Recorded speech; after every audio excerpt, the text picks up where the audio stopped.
Okay, so to formally begin with our discussion, let us just go back to what we discussed over our first meeting last Monday. Okay, so we talked about what a civilization is, and I provided you a very concise definition of what civilization is. And so to save time, I will just be giving to you again that definition. A civilization is what we mean by civilization is a sophisticated way of life. Sophisticated way of living. So, when we say sophisticated, we refer, number one, to the idea of refinement. People were more refined. People were more formal. People were following structured systems of living together in community. So, how do we know that people were more refined then? In contrast to how they lived before, that is because of foraging and hunting, they needed to go from one place to the other. This time, in civilization, they were more settled and they were given structured ways of community life. That is, they have to perform certain functions and they have to discharge certain responsibilities in order for them to be able to achieve a level of order and organization. So, number one, we said sophistication is being refined. Number two, sophistication is also being clear about.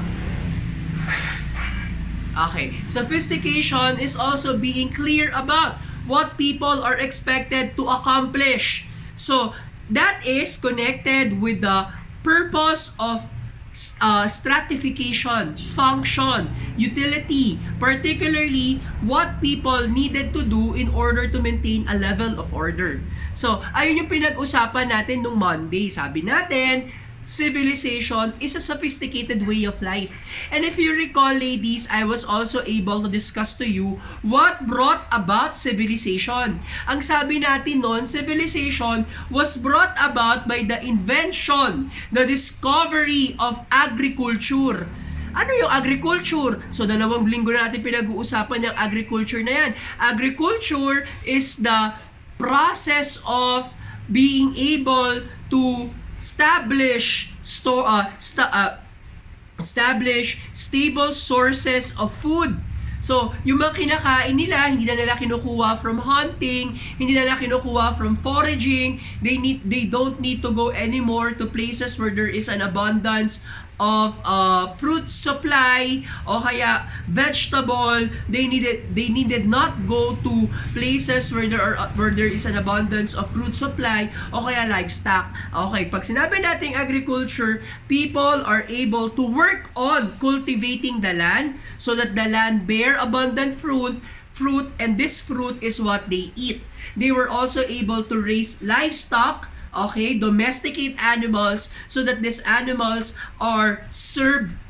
These animals are able, they are able to use these animals for not just transportation, not just for manual work, but also to provide for them meat, okay, na necessary for them to have nourishment and sustenance. It's okay, OZ? Okay, naintindihan ba? I'm just reviewing Babalikan natin. Sabi natin, civilization is a higher degree of community life that is more sophisticated. Ano ang characteristics? Number one, it is refined. Number two, there is clarity and it is directed towards order. And what brought about civilization? It was brought about by the discovery of agriculture. Ngayon, ang tanong natin, Sir, kung yung sibilisasyon, it was propelled by agriculture because we are, stubborn. We want to know things. We ask questions. Now we would want to know. We are inquiring what brought about the discovery of agriculture. Nakita nyo Sabi natin, civilization was brought about by agriculture. But now our question is, what brought about agriculture? Yon ang tanong. Sige nga, let me ask. Rixie, Caramel, are you there? Are you present? Hi, Rixie. Okay, let's ask that question. I'm interested to know, what do you think brought about agriculture? 30%. What do you think brought about agriculture? Rixie. Ano kaya ang nagdulot sa mga tao para i-engage ang sarili nila sa agriculture? Rixie, are you there? Oo, anong palagay mo? Anything, I will consider. Huwag ka mag-alala, hindi ako mahigpit pagka nagbigay ka ng opinion mo. But my question now is, what do you think brought about the people engaging into agriculture?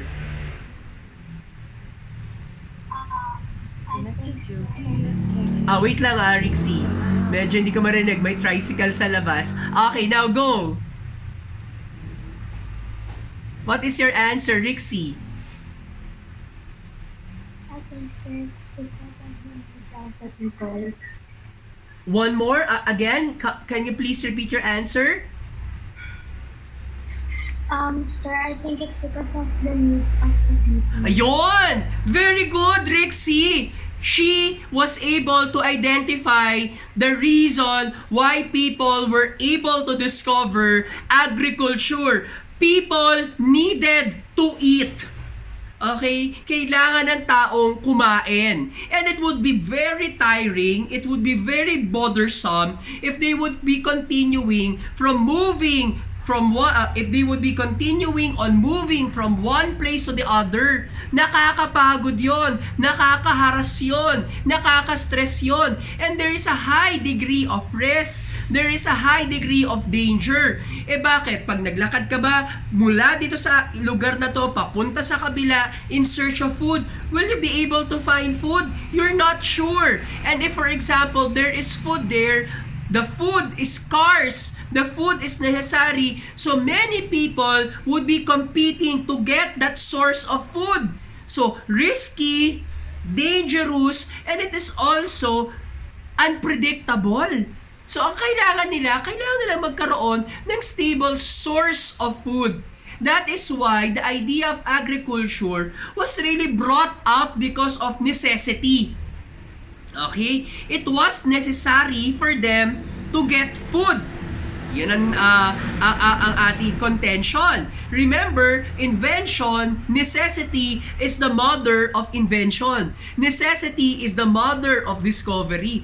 It was important for them to get food. But our impression is, sir, ibig sabihin po ba yung agriculture na yan, biglaan siyang nangyari? Did it just happen all of a sudden? Bigla na lang ba nila naisip, pag nagtanim ako, magkakaroon ako ng pagkain. Pag nagtanim ako, magkakaroon ako ng source of food. Yung mga hayop sa paligid ko, I can domesticate them so I can work and use them in my manual labor. O kaya, if I domesticate them, I can eat their meat. Ganun lang ba ka-easy yun? Bigla lang siyang, pwede. Ganun ba siya? Biglaan ba siya? Automatic ba siya? Instant ba siya? What do you think, Beatrice Castro? Beatrice, are you there? Yes, sir. Beatrice, what do you think? Automatic ba yung pagka-discover ng agriculture? Because Rixie is saying agriculture was brought about by people's necessity. And we agree. Kailangan ng tao. But the thing is, Beatrice, automatic ba yun? No, sir. No! Bakit kaya no?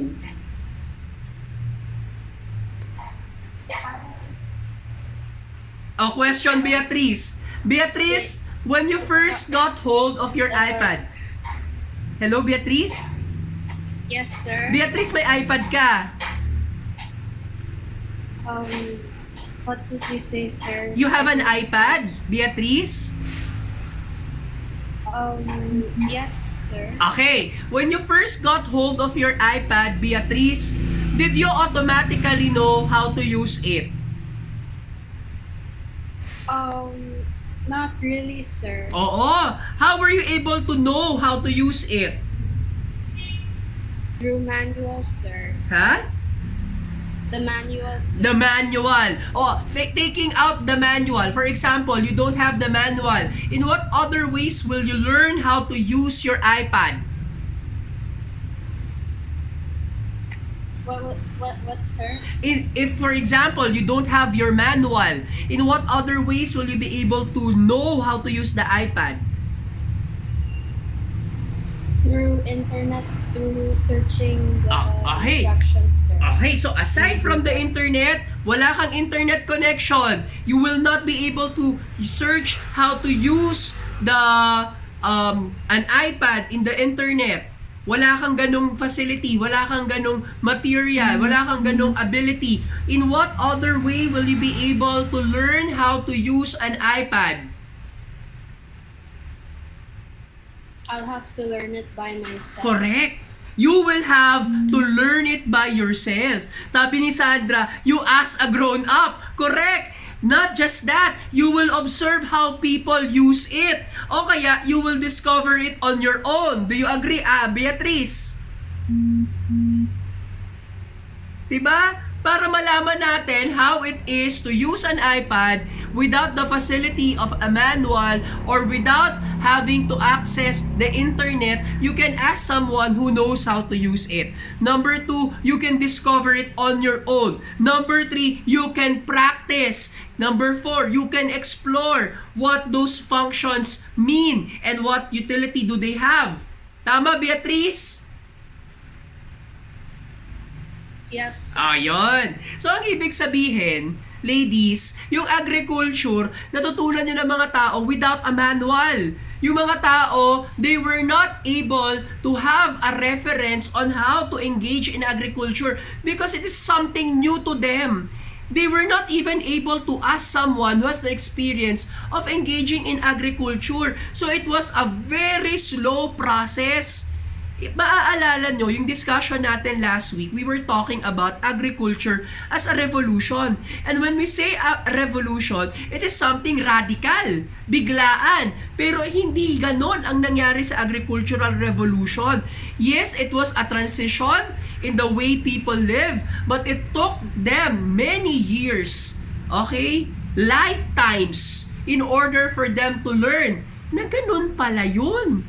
Kasi, hindi naman sila agad-agad magtatanim ako ng palay. Pagtapos ng 6 na buwan, i-harvest ko yung palay. Pagkatapos nun, gigilingin ko yung palay. Pagkatapos kong gilingin yung palay, magiging bigas na siya. Pagtapos siya maging bigas, isasaing ko siya. Magiging kanin na siya. At saka ko siya kakainin. Of course, it took them experience. It took them discovery. It took them explorations in order for them to know na ito lang pala dapat yung araw na nakatanim ang palay. Ito pala yung dapat na gawin para magtanim ng palay. Ito pala dapat yung tubig na ilalagay mo sa sinaing mo para masarap yung palay at hindi siya masabaw. Okay? So, again, agriculture was brought about by people's necessity. But let us clarify that this necessity was not automatic. It took people some time to experience, to explore, to discover the feasibility of agricultural activities. Okay, so matagal. Paano yun? Nakita nila siguro. Okay, we are just insinuating because there are no historical references. Wala namang nakasulat na libro tungkol dito. Wala naman silang ni-record na memory nila. So baka ang nangyari, they were able to gather some beans from an area and then they brought it, and as they are traveling, they were able to they scattered the beans, and they observed that where it scattered, the beans grew into what? Plants that would bear some fruits for them to eat. Nakita siguro nila yun. At sabi nila, baka pwede pala na hindi na lang kami maglakad. Kukuha kami ng beans, ikakalat namin, tapos baka by that process, we will be able to get our food. Syempre, hindi naman ganun kadami ang makukuha nila doon. They will eventually learn how to use fertilizer. They will eventually be able to know how to enrich the soil. O kaya nakita kaya nila na yung mga cows, pwede pala nilang i-domesticate. Pwede palang samahan sila sa manual labor nila. But of course, it was not automatic. They were able to do that through time. So going back, the need of people to eat brought about agriculture. But it was a slow, tedious process. Okay? It was a slow, tedious process. But what developed during this slow, tedious process of engaging themselves into agriculture? They were able to discover systematic ways of cultivating the soil. They were able to develop and understand how irrigation works. They were able to know how to store food. And in the process, ang very important feature of community life that made all of this possible is the availability of water. Kaya naging possible ang agriculture kasi may tubig. O, tanong natin, Stacy! Yes, sir. Stacy, si mami at daddy mo ba plantito siya ka plantita? No, sir. Pero may kilala kang plantito plantita? Stacy, may kilala kang plantito at plantita? I don't know anyone. O, sige, okay. O, eto na lang, Stacy. Stacy, do you think a plant can grow without water? No po. Bakit? Ano mangyayari sa plant pag walang tubig? It becomes dry. O yun, it will dry up. Magiging stifled yung growth niyan. Hindi yan lalaki. Of course, water is important in the production of the plant's food. Diba? Hindi puro araw lang. Hindi pwedeng puro carbon dioxide lang. Kailangan may tubig. Right? Kailangan yung kanyang tinatanimang lupa, mayaman, matubig. So, that is what propelled these agricultural innovations. May tubig. O ngayon, ang tanong, going back 7,000 years ago, Samantha Isabel Mendiola. Samantha, are you there? Yes, sir. Samantha, saan kaya galing yung tubig? Meron na bang MWSS noon, 7,000 years ago? May Maynilad na ba noon? May Manila Waters na ba, 7,000 years ago? Saan kaya galing ang tubig, Samantha? Sir, can you repeat that po? Medyo choppy po. Okay, go. Okay, it's fine. Samantha, 7,000 years ago, agriculture was developed. And we are saying that agriculture developed because of the availability of water. The thing is, where did this water come from? The rain? Oo, correct! The rain. The thing is, when it rains, of course, these people do not know how to store the rain. Pagpatak niyan sa lupa, aabsorb yan ng lupa, tapos ang tubig pag natuyo ang ulan sa lupa. Tama ba, Samantha? Yes, sir. And another thing, do you always expect the rain to come? Lagi bang umuulan, Samantha? Yes po, minsan, sir. Oh, pero puntahan natin, Samantha, ha? Ito ay sa Middle East, Mesopotamian region. Lagi bang umuulan sa Mesopotamian region? That is the cradle of civilization. Lagi bang umuulan sa Egypt? No, sir. O yun! O paano yun? Mag-iintay ba sila ng umulan para makapagtanim sila? They can get water po from the river. Correct! Very good, Samantha. The river is a more stable source of water. Okay? Tingnan nyo the civilizations that we know technically revolve around bodies of water.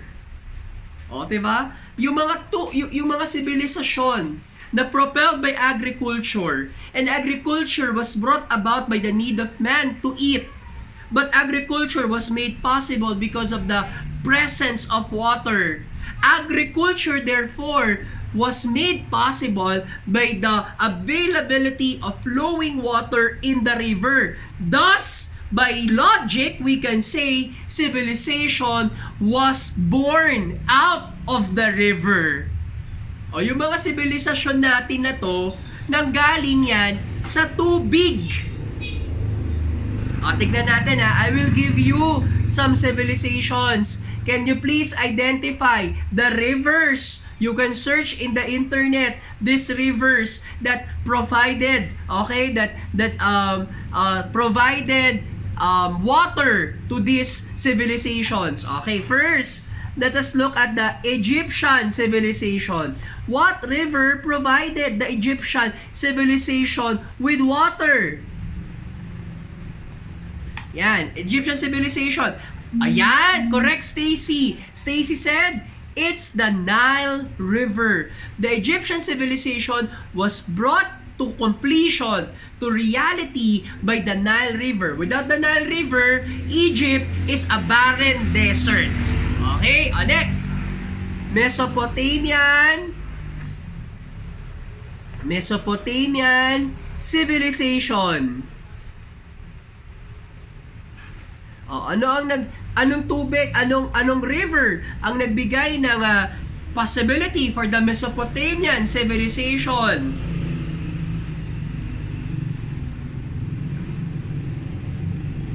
Anong river yan? Mesopotamian civilization. Euphrates, correct, Stacy. Correct, that's Euphrates. Okay, correct, that's Euphrates. Correct, very good, Euphrates. Pero, it's not just the Euphrates River. Okay? Meron pang isa, dalawa yan. This is called the Twin River. Yes, correct, Rixie. So everyone, Stacy, Rixie, Aliana, you mentioned Euphrates and Tigris. Correct, it's the Tigris and Euphrates rivers, the twin rivers that run through Mesopotamia. Okay, without this river, Mesopotamia would be a dry desert.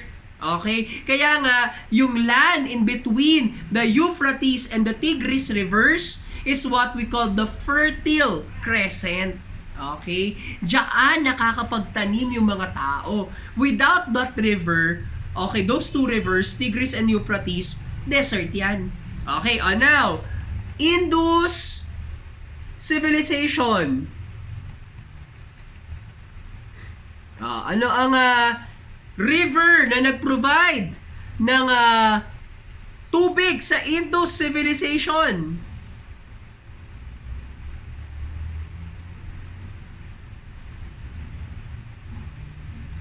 Sa India, maraming rivers. May Ganges River. Okay? May mga ibang rivers doon. I forgot the other, but there are four. The Hakra River. Okay, tama. Pero the Indus Civilization, let's simplify it, it was provided with water by the Indus River. Yan, Indus River. Kaya nga yung India, we call it India is derived from the word Indus. Okay, Indus River. Ngayon, without the Indus River, what do we make sense of the Indus Valley? Wala. It's just a valley that cannot support farmlands. Okay, Chinese civilization. Ano naman ang provide ng water sa early ancient Chinese civilization? Okay, Samantha, thank you. Correct. The Yellow River, correct. The Yangtze and the Wangho rivers, correct.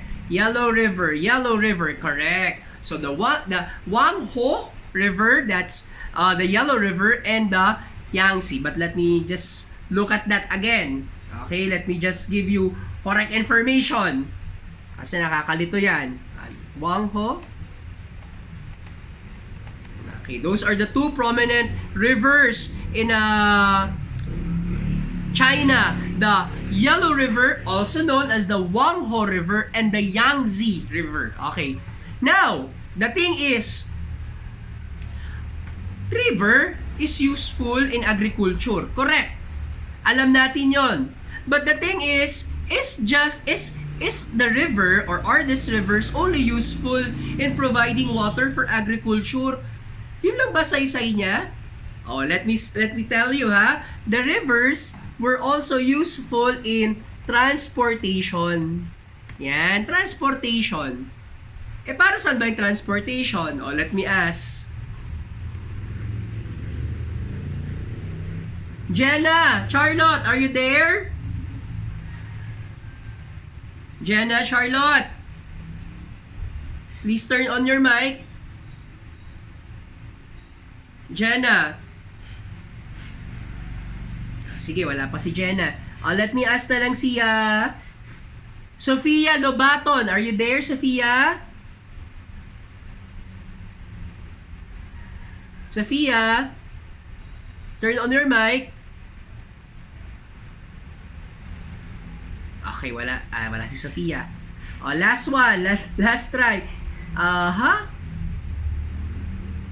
Kyra Ashley, are you there? Okay, you're back.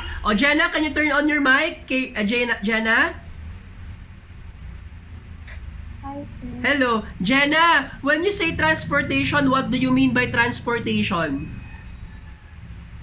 It means this is a vehicle that helps you go to places. One more, can you please repeat your answer? It's quite unclear. These are vehicles that can help you go to certain places. Okay. So, ang sabi ni Jenna, transportation is making people go to certain places. Pero sinabi niya, vehicles. Now, going back 5,000 years ago, 7,000 years ago, did they have vehicles during that time, Jenna? Nasakyan na ba nun? They have animals. Oh, they had animals. But the animals have a certain level or limit of strength. Yung kabayo, hindi mo pwedeng patakbuhin ng dire-diretso. Diba? Yung kalabaw, it's okay, Maria. Maria Sofia, it's okay. So, yung kalabaw, hindi mo pwedeng patakbuhin ng dire-diretso. Pati yung baka, there will be a limit. Okay? But there is a need for them to transport, to go to places. What is the purpose of transportation? Let's just let the ambulance pass.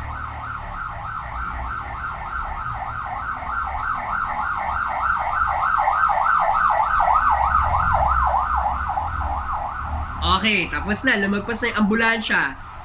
Bakit kailangan nila mag-transport? Ano ba ida-transport nila? Aside from people going to places for leisure, which is secondary, people were transporting goods. Okay, yung transportation, it was necessary for them to engage themselves in commerce and trade. So yung transportation, importante yan in order to trade, in order to use in commercial activities.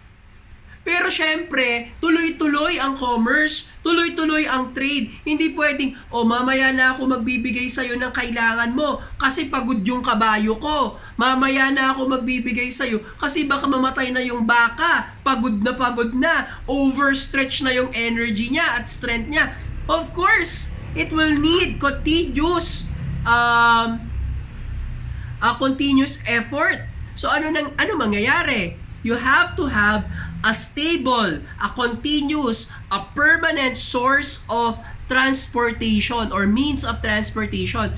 So water in the river is very important in transporting people for commerce and trade.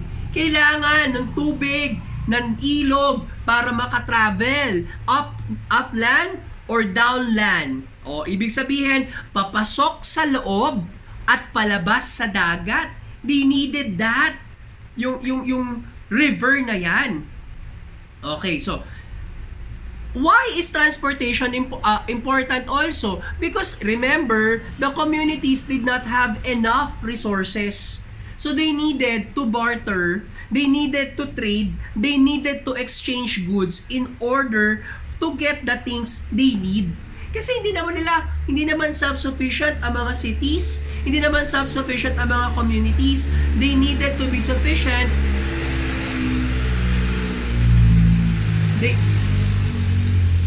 they needed to be sufficient by trading. Okay? So, kailangan ng transportation. Why is that so? Because the idea of the sufficiency, stability, ability to be independent. Yan. Okay. So, babalikan ko ha. Yung river, importante sa agriculture for irrigation. Okay ha? The river is important in, number 1, A, irrigation. Okay? Number 1, I'm saying that. Irrigation in order to have stable source of food. There. Number 2, what's the other important thing about water or river? No. Oo, correct dyan. I understand. Thank you. Number 2, okay, B, water or the river is also important in transportation. Why? Because they needed to be sufficient. Yan. They needed to be sufficient. Yan. Kailangan nilang magkaroon ng sufficiency in the resources they need. And number 3, why is water important? Sir, imagine nyo naman pag walang tubig, paano kami iinom? Pag walang tubig, paano kami maliligo? At baho-baho na namin. You see, the water is very important also, not just in irrigation, not just in transportation, but also in providing the very basic functions of community life. Okay? Functions necessary for them to have an efficient, effective community life. Functions of community life. Kailangan ng tubig para magluto. Kailangan ng tubig para uminom. Kailangan ng tubig para maligo. Kailangan ng tubig para maglinis. So, yan ang necessity, the importance of the river. Kaya nga, the civilizations technically were born out of the river. Kuha ba? Okay, if you understood, raise your hand. Naku, wala yata nakaintindi. Yan. Okay, I hope you were able to understand. That's the importance of the river. Balikan natin ngayon. Ladies, tatanungin ko kayo ha. Sam, Colleen, Kapili, are you there? Sam?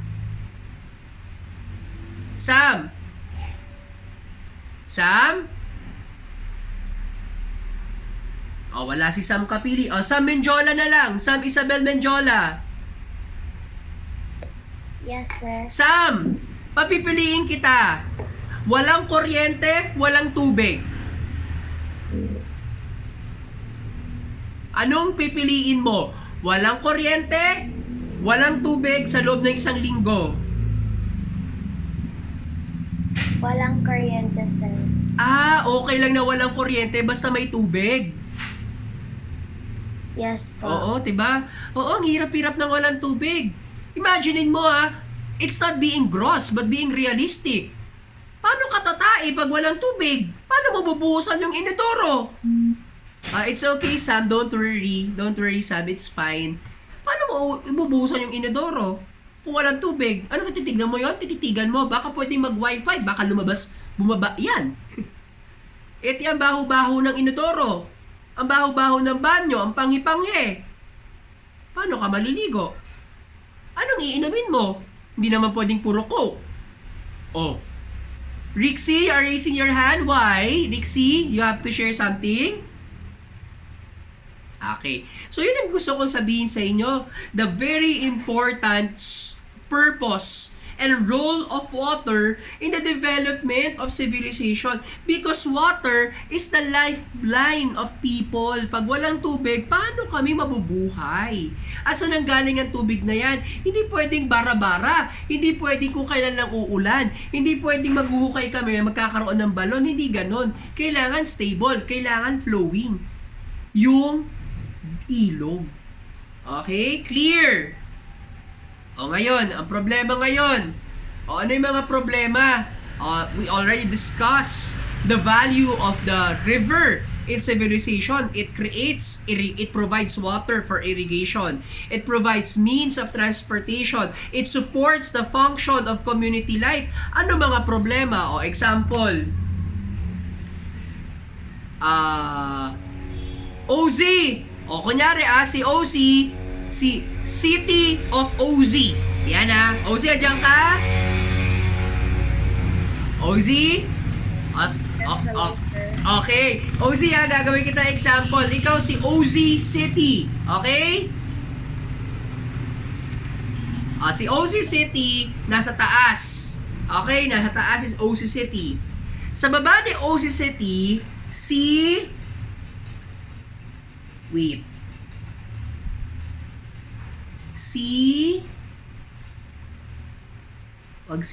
Nayumi! Nayumi, are you there? Nayumi? Nayumi? Wala si Nayumi. Si Rixie na lang. Rixie, are you there ulit? Rixie, turn on your mic if you're there. Hi, sir. Rixie, gawin kita example. Rixie City. Okay. So, si OC City, nasa taas. Si Rixie City, nasa baba. OC City, Rixie City. In between OC City and Rixie City is the river. Okay, may river. Si St. Paul River. St. Paul River passes first through OZ City. And then it reaches Rixie City. In other words, OZ City and Rixie City shares the water of St. Paul River. Clear? Ngayon, of course, yung tubig, importante sa irrigation. Yung tubig, importante sa transportation. Yung tubig, importante sa functions of community life. OC, you are living in OC City. Would you want your water to be wasted with Rixie City? OC. OZ. Hello, sir. OC, gusto mo ba na masayang yung tubig mo? Galing na sa'yo tapos dadaan sa Rixie City. Gusto mo yon?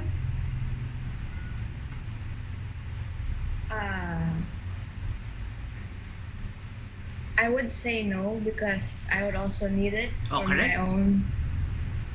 Yes, you would say no because you would need it. In other words, OC, that just proves the point that people, individuals are selfish. Agree, OZ? People are selfish. And because people are selfish, they want the water all for themselves. Agree? OZ? So what? Yes. Yes. So what will OZ do? She will create a dam. Ayaw ko nang padaanin yung tubig papunta kay Rixie City. Rixie, are you there? Yes, sir. Rixie, anong mararamdaman mo? Wala ka ng tubig. I'd feel sad po, sir, na wala po kaming tubig. Sad lang. Naku, baho na namin. Di na kami makakaligo. Di na kami makakakain. Sad lang. Ano pa mararamdaman mo, Rixie? Angry po na nag-build ng dam. Oo, magagalit ka. You will be angry. Will you just say, galit ako? O anong mangyayari? Anong gagawin mo? Galit ka lang? Nahanap siguro ako ng paraan para humanap ng tubig. Yung tubig nandun sa river. Yung river nilagyan ng dam ni OZ. Anong gagawin mo kay OZ? Survival to, wala kayong tubig. Paano kayo mabubuhay? Si OZ, gusto niya kanyalatan tubig kasi selfish ang tao. Ano gagawin mo kay OZ?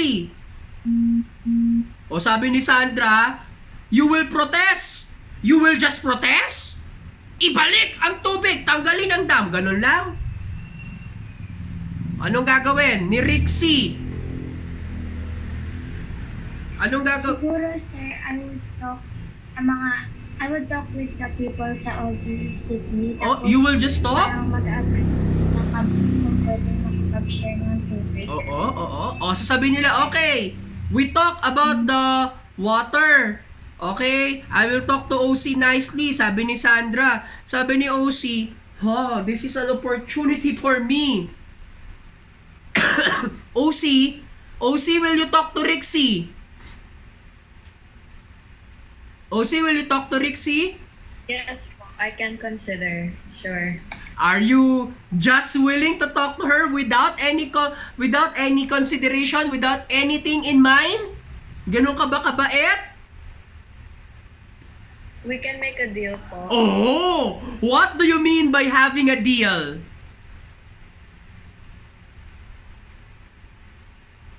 Anong ibig sabihin ng deal, OZ?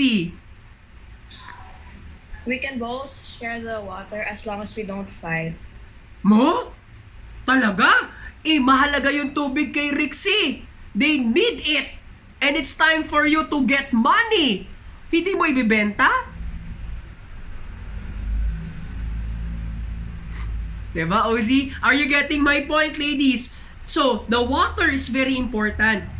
And because Rixie is in need of that water and OZ knows how important that water is, OZ might think of the water as a source of profit. She can sell it to Rixie into a very high price, demanding a high price for it, a high payment. But since Rixie, of course, will not just be happy paying it, what will happen? She will be, in a way, demand that water be shared between the two of them. And if that will not be given, there can be war.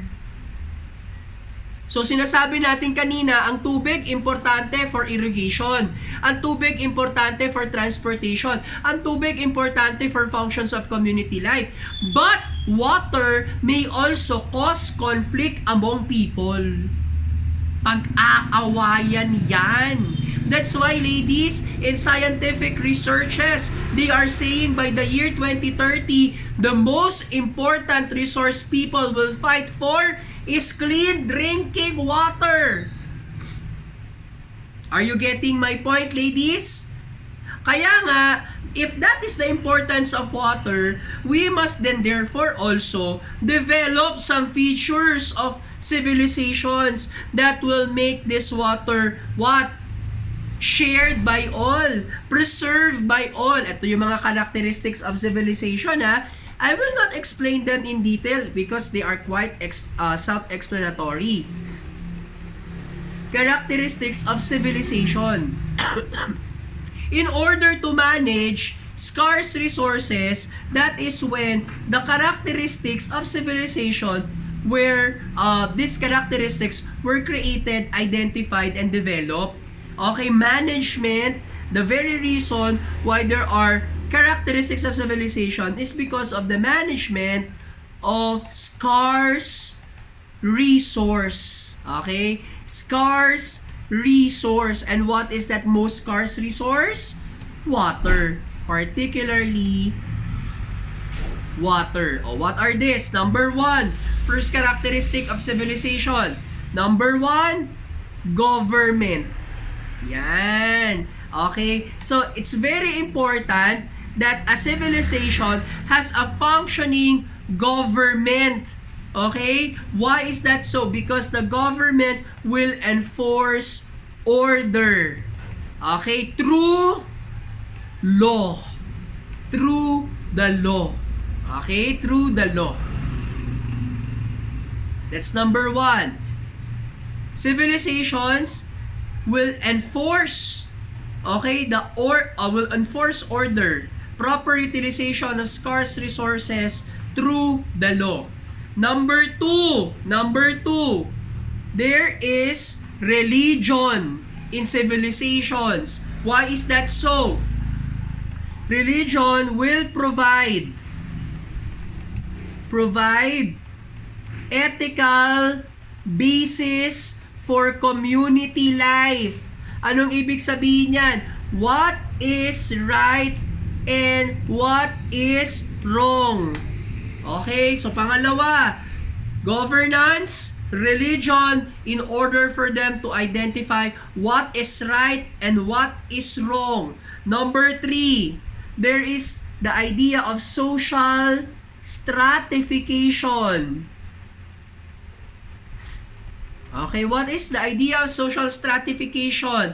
People are assigned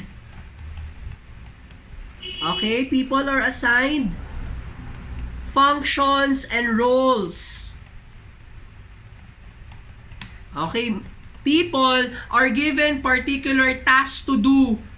Okay, in order for them to be able to preserve well and maximize the utility of scarce resources. Hindi pwedeng lahat nagsasaka. Sino na lang magpe-preserve ng bigas? Hindi lahat pwedeng kumukuha na ng tubig sa ilog. Papaano na lang yan ilalagay sa palayan? Kung lahat kumukuha na ng tubig sa ilog, wala naglalagay niyan sa irigasyon. Okay? So, there should be social stratification. Number 4, okay? There should also be the sense of literacy or education. So, what do you mean by that? Training and acquisition of knowledge and training in skill, to have skills. Okay, training to have skills. Because people are given particular tasks to do, because people are given particular functions to accomplish, they need to know what these tasks are, and they need to know what skills they need to have in order to be able to perform well and function effectively.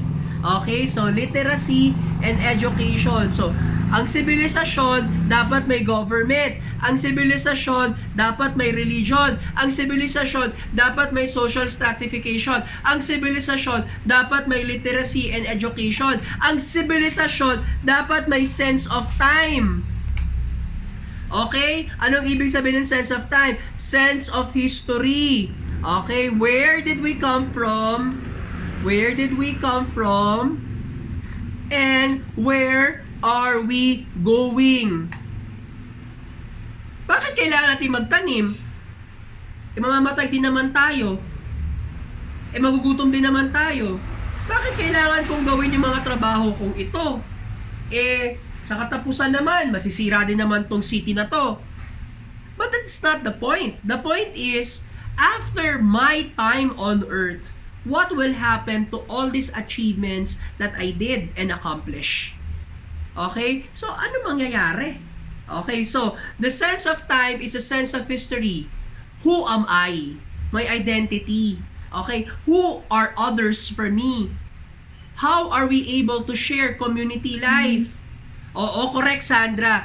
Community life must be passed down. It must be shared. It must be lived. Because that is the idea of culture. Okay? And not just that, pag sinabi nating sense of time, it is passed down and it must be put into writing. Yan. May sense of recording na. Nagre-record na sila. Ang sibilisasyon, nagre-record. Ano ba nangyari nung nag-away si OCCT at si Rixie City? Nako, si OCCT nanghingi ng perang malaki para bigyan ng tubig. Anong ginawa ni Rixie City? Nagalit. Anong sinabi? Mga salbahe. Nakalagay yon sa history. Anong ginawa ni OC? Tinawag mo kami salbahe? Tataasan ko yung dam. So pagka natapos ang paglalaban na yan, they will go back. Ito pala yung nangyari. So this is what we will avoid. Okay? Ito pala yung dapat naming iwasan so that this will not happen again. And number 6, there should also be the sense of recreation. People must have leisure. Hindi pwedeng trabaho ng trabaho. Hindi pwedeng bungkal ng lupa. Hindi pwedeng away ng away. Hindi pwedeng sunod na sunod sa leader. Hindi pwedeng dasal ng dasal. Hindi pwedeng aral ng aral. Dapat nagre-recreate. Anong ibig sabihin nun? We play. We engage ourselves into good and productive hobbies. Okay? Hindi pwedeng nagpapakapagod ka para lang mapagod.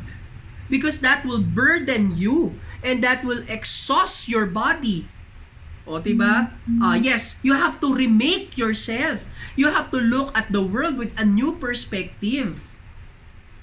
Tignan nyo, ladies, ha. Yung totoo, tapusin ko na tong lesson, ha. Last na to. Nakakapagod na lagi lang tayo naka-online class. Hindi nga tayo, mas maganda naglalaro. Na-miss nyo ba yung intrams? Na-miss nyo yung sports fest? Wala tayong sports fest. Umay na tayo sa learning packet. Umay na tayo sa online class. Right? Kakapagod. Because there's no recreation. There's no variety. Okay? We don't have a means to look at things differently. We only see things from the perspective of online classes. And while we had the fair through online means, it will never be equal or the same as the fair in school where you will be with your friends kahit hindi kayo sumakay ng octopus, kahit hindi kayo manood ng concert. Ang importante, you are with your friends. And that was never achieved online. Or recreation. Now, let me just finish. So, ang civilization brought about by agriculture. Agriculture brought about by people's needs. And it was made possible by the availability of water. Water is good and bad. It is good because it provides people with their needs. It is bad because it creates conflicts. Now, in order to avert these conflicts, we had to look at the different characteristics of civilization. There is governance, there is religion, there is education, social stratification, sense of history, and recreation. All of this made life, particularly in the civilization, in the part of civilization, meaningful, productive, and useful. Maybe now you can answer the online assignment that I gave you because of that discussion. Okay, did you understand the lesson? If you did understand the lesson, please raise your hands. Okay, I will be uploading this recorded version of our discussion by the evening of Friday. Goodbye! I'll see you again next week. See you.